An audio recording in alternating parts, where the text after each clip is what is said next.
अपना ध्यान सम्मुख विराजमान श्री श्री 108 श्री परमहंस महान विभूतियों की ओर लगाते हुए और अपनी मुखरसना को पवित्र करने हेतु एक बार ऊंची और मीठे स्वर में बोलिए जयकारा बोल मेरे श्री गुरु महाराज की जय, बोल साचे दरबार की जय। कहते हैं इस संसार में मनुष्य काम क्रोध लोभ मोह अहंकार की अग्नि में इतना फंसता जा रहा है कि इनके कारण हमेशा अशांत रहता है। कहते हैं क्रोध एक ऐसी आंधी की तरह है, जिस तरीके से जब आंधी आती है और आंधी आने के बाद जब आंधी समाप्त हो जाती है तब उसके बाद पता चलता है कि क्या नुकसान हुआ है, कितना नुकसान हुआ है। इसी तरीके से जब मनुष्य को क्रोध होता है, क्रोध आता है, तो उसके जाने के बाद ही मनुष्य को पता चलता है कि क्या हानि हुई है। क्रोध में मनुष्य क्या करता है, सभी लोगों को गुस्से में गलत निर्णय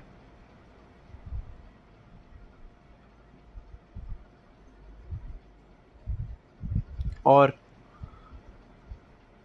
सही समय पर जो है सही निर्णय नहीं ले पाता और उसकी बुद्धि जो है विवेक खो देती है। इसी कारण उस क्रोध के कारण मनुष्य तो परेशान होता ही है, साथ में वह जिस पर क्रोध करता है उसे भी बहुत परेशानी होती है। एक बार की बात है, एक गांव में एक ब्राह्मण दंपत्ति रहते थे। ब्राह्मण दंपत्ति जो थे हमेशा एक चिंता में रहते थे, वह कि उन्हें जो था औलाद की हमेशा चिंता रहती थी।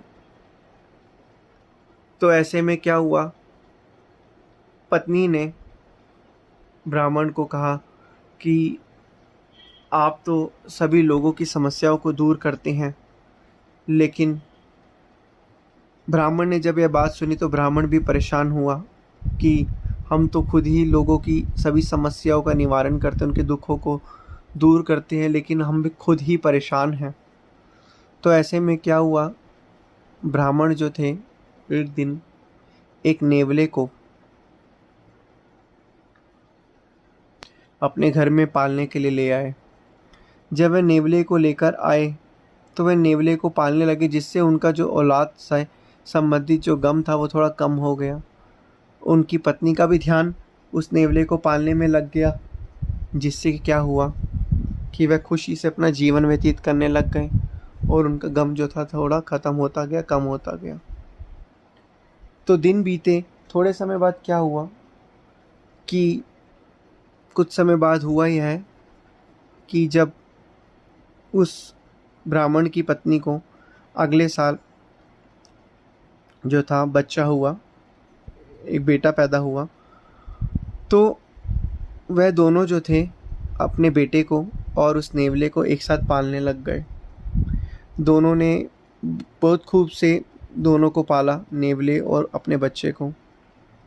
तो पालने के बाद क्या हुआ, फिर दोनों को सुलाते तो दिमाग में संशय आता कि हो सकता है, क्योंकि जब दोनों एक साथ दोनों को पालते तो ऐसा आता कि ये तो नेवला है, जानवर ही है, कहीं बच्चे को कोई नुकसान ना पहुंचा दे।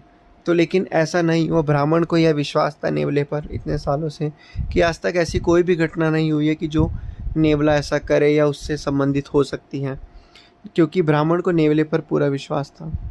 तो ऐसे ही चलता रहा। एक दिन ब्राह्मण की पत्नी का व्रत था, तो वह पूजा पाठ करने मंदिर गई, और मंदिर जब वह गई तो उनको बहुत वहाँ पर समय लग गया।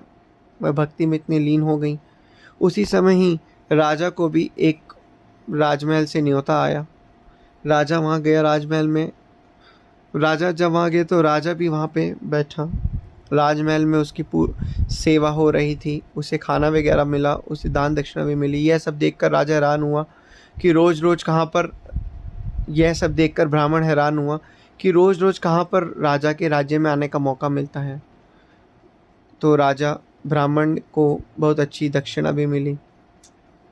तो ब्राह्मण जो था, जाने से पहले ब्राह्मण ने सोचा कि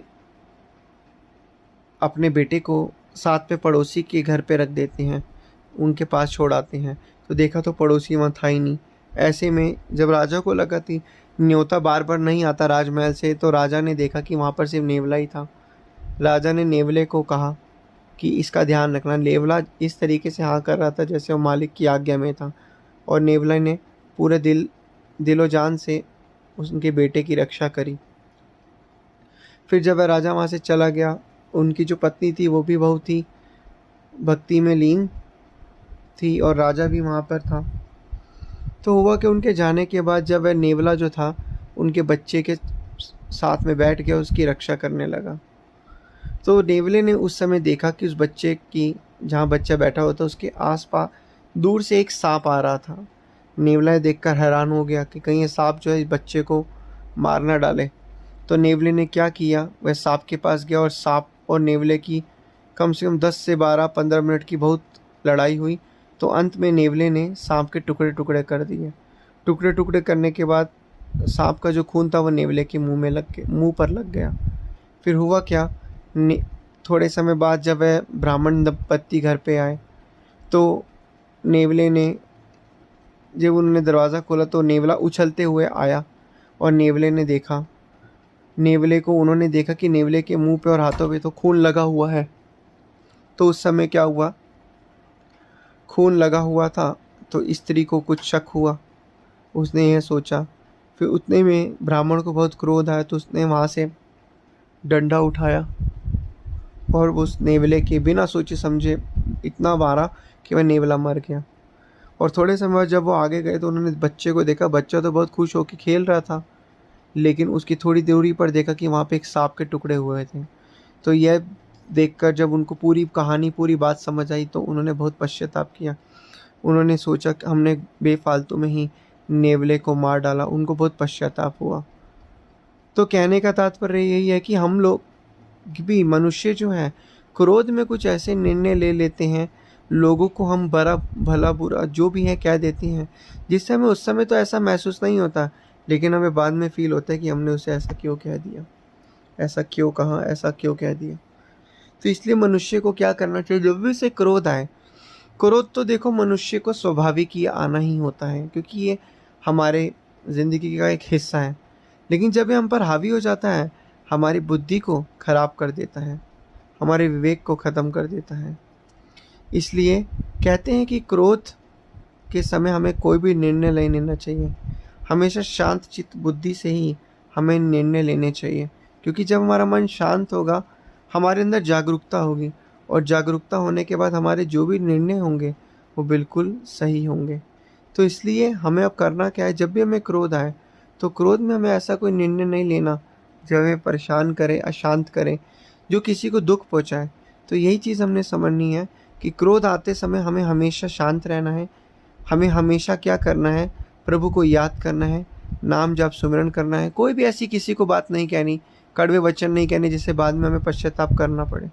हमेशा सही समय पर और शांत होकर ही हमें, क्योंकि कहते हैं कि क्रोध इस माचिस की तीली की तरह है जो पहले खुद जलती है फिर दूसरों को जलाती है। तो हमें इन चीज़ों को समझना है, जिससे हमारी ज़िंदगी में सुख और शांति और जीवन आनंद से व्यतीत होगा। बोलो जयकारा बोल मेरे श्री गुरु महाराज जी की जय।